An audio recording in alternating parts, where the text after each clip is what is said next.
setiap lingkungan yang individu itu tempati. Nah, di sini budaya itu memainkan peran penting dalam memberikan makna, mengelola, dan menerima dan mengekspresikan emosi.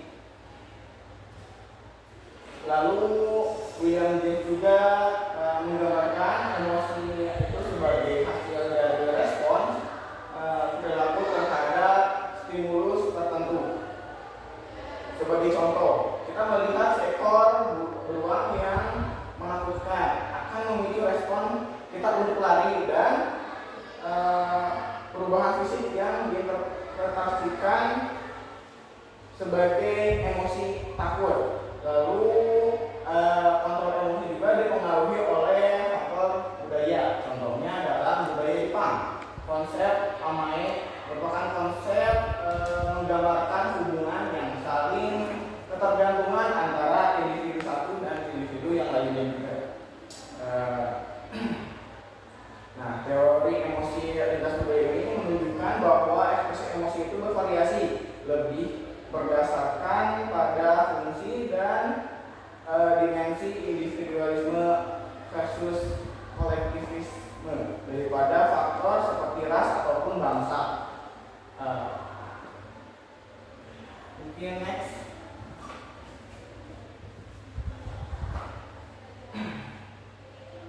Di sini juga ada faktor-faktor budaya.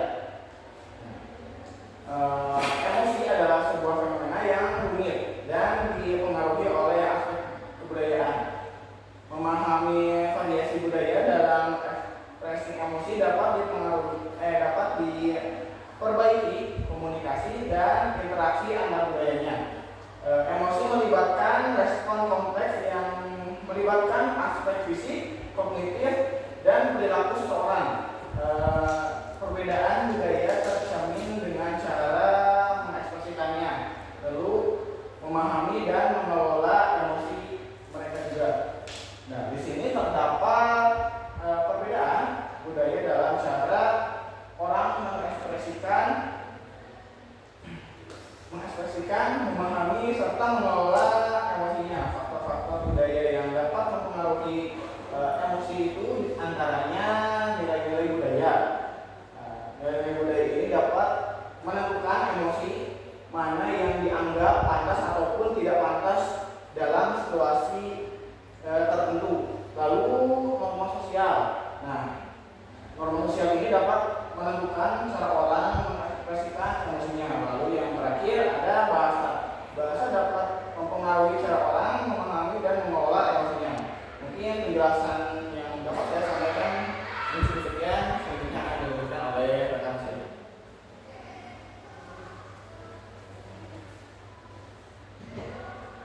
Selanjutnya ada jenis emosi, yaitu ada banyak sudut pandang yang mengidentifikasikan berbagai jenis emosi. Salah satu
emosi, lagi sedih. Nah, jadi kita tuh bisa kenalin apa yang bikin kita merasa seperti itu. Selanjutnya ada meningkatkan kesadaran diri. Terus kita juga perlu mengerti perasaan dan pikiran kita agar kita tuh lebih aware gitu apa yang lagi kita rasain. Selanjutnya ada menggunakan teknik relaksasi. Nah, kalau kita misalnya lagi emosi, kita tuh coba buat berusaha untuk relax. Nah, contohnya seperti menarik nafas atau yoga, meditasi itu bisa membantu banget buat kita lebih relax. Terus yang terakhir, yang keempat, mencoba melihat situasi dari sudut pandang yang berbeda. Terus kadang kita juga perlu ubah cara pandang kita, lihat situasi dari sisi yang lain dan fokus sama hal-hal yang lebih positif. Yang terakhir, ekspresi emosi secara sehat. Nah, kita tuh perlu mengungkapkan perasaan tuh misalnya dengan mengobrol dengan teman atau berolahraga, kayak mengalihkan pikiran kita tuh kepada hal yang sehat.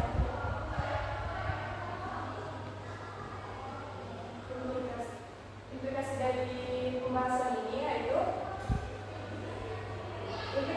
dari pembahasan dalam makalah ini memberikan pemahaman yang mendalam tentang pentingnya mempertimbangkan faktor budaya dalam menangani masalah emosional siswa dengan memperhitungkan variabilitas budaya. Yang pertama, mengembangkan pendekatan yang sensitif dan inklusif, yaitu konselor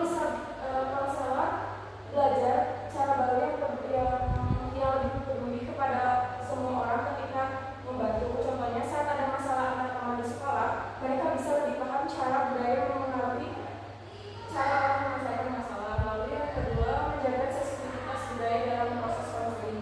Dalam konseling, konselor harus menghargai keberagaman budaya. Mereka membantu orang dari budaya berbeda memahami satu sama lain dan cari solusi yang menghormati pendapat masing-masing. Yang ketiga, konselor mengatasi hambatan budaya yang mungkin menghalangi layanan mereka. Konselor harus atasi rintangan budaya dan siswa bisa mendapatkan bantuan konseling. Ini bisa dengan menyediakan tempat yang nyaman bagi siswa yang budayanya mungkin berbeda. Lalu yang keempat, memastikan intervensi yang ditawarkan sesuai dengan nilai-nilai budaya mereka. Saat membantu siswa dengan masalah kesehatan mental, konselor perlu paham budaya siswa. Ini membuat bantuan yang diberikan lebih sesuai dengan nilai budaya mereka dan jadi lebih efektif. Nah, mungkin cukup sekian yang bisa saya sampaikan. Selanjutnya akan disampaikan oleh Kang Sandi.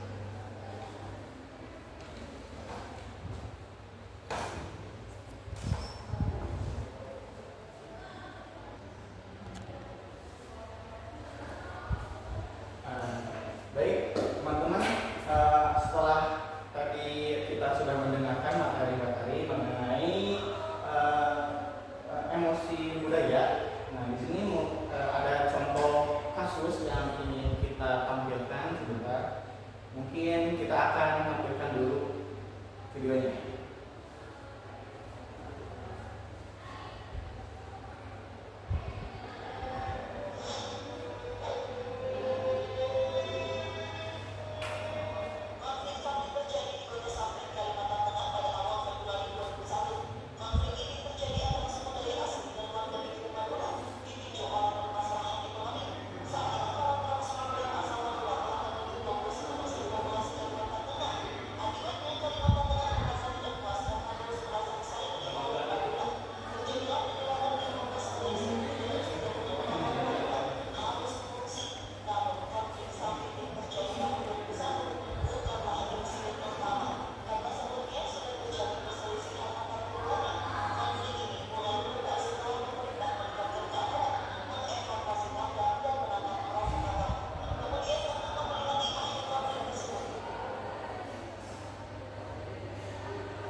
Mungkin video barusan itu merupakan contoh kasus yang terjadi di Kalimantan Tengah. Nah, contoh kasus itu merupakan konflik, dinamakan konflik Sampit.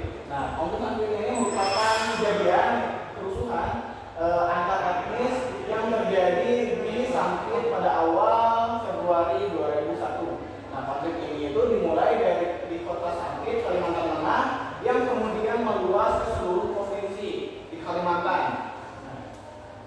termasuk di ibu kota Palangkaraya. Konflik ini melibatkan antara suku Dayak asli dengan suku transmigran dari Madura.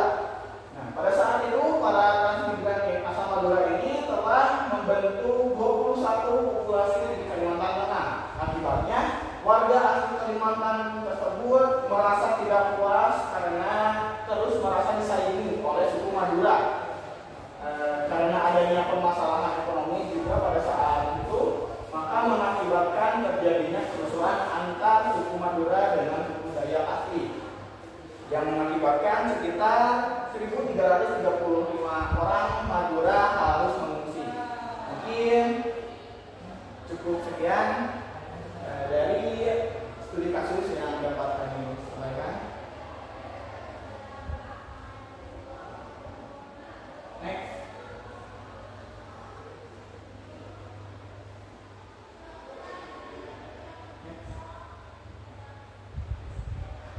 Mungkin cukup sekian yang dapat kami sampaikan.